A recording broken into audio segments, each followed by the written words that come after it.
Welcome to Study Loop. Welcome to a new problem. This time we have a ball. It's a steel ball. So we're given a steel ball,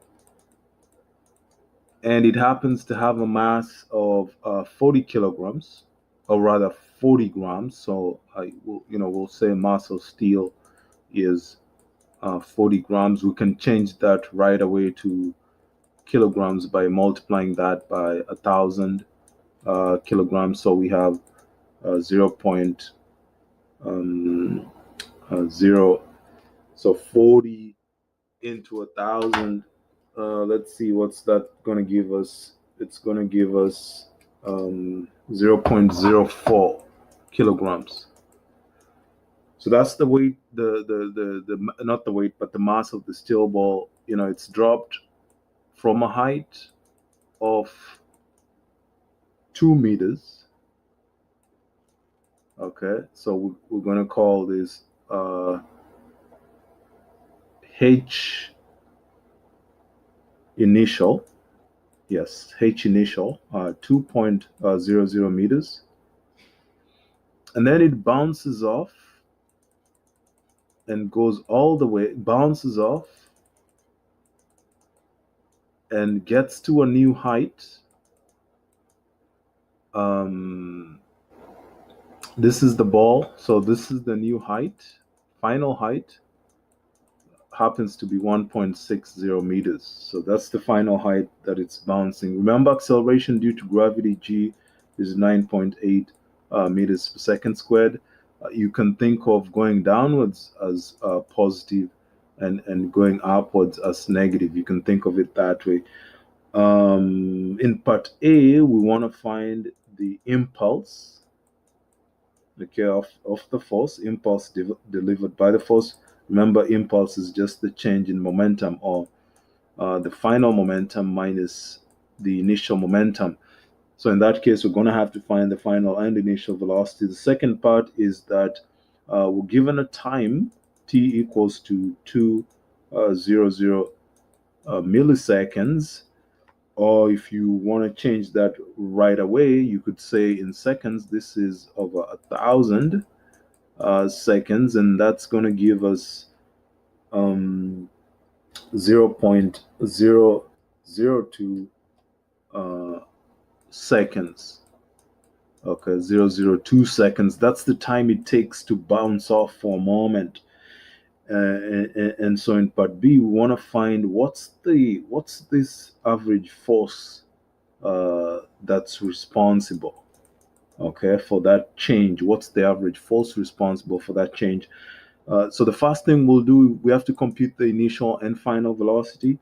The initial velocity is just the square root of 2g h1, and that gives us a radical 2 times 9.8 meters per second squared times the height displacement, which is 2.00 meters, and this becomes 6.3 meters per second.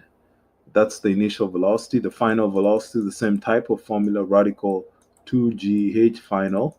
And so this is 2 times 9.8 meters per second squared, and then multiply that by the final height, which is 1.6 meters. And that's going to give us a final velocity of 5.6 meters per second.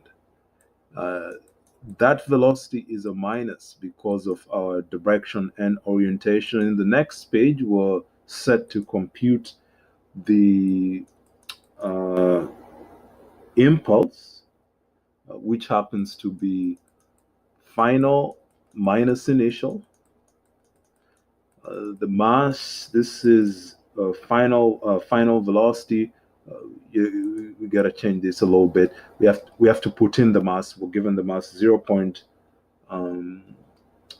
If you can recall, if I go back, this is the mass right here. It's 0.04 kilograms. So that's the one we're going to use. So 0.04 kilograms. And then the final velocity is negative 5.6 meters per second minus 6.3 meters per second. And so this, when you plug in those numbers, you get negative 0.48 kilogram meters per second. That's, mass and the velocity. So the magnitude of the impulse the magnitude of the impulse is 0. You gotta write that, 0.48 kilogram meters per second. That's the magnitude of the impulse. The next thing that happens is we know the time of contact, and that's going to help us determine the average force.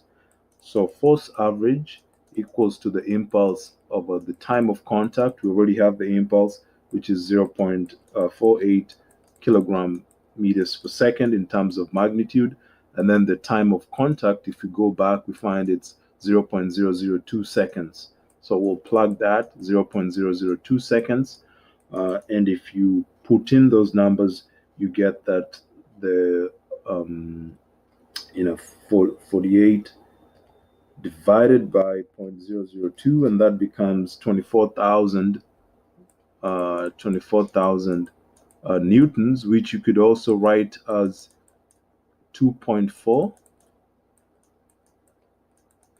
times 10 to the 3 newtons. So like that, 2.4 times 10 to the 3 newtons. Hope you enjoyed the problem. We had to find the impulse, which is pretty much the change in momentum, 0.48 kilogram meters per second. And then we also had to find the force responsible for the average force during the time of impact. So that's 2.4 times 10 to the 3 newtons. Feel free to ask any questions. You can send any questions my way, and have a wonderful day. Okay, thanks. Bye.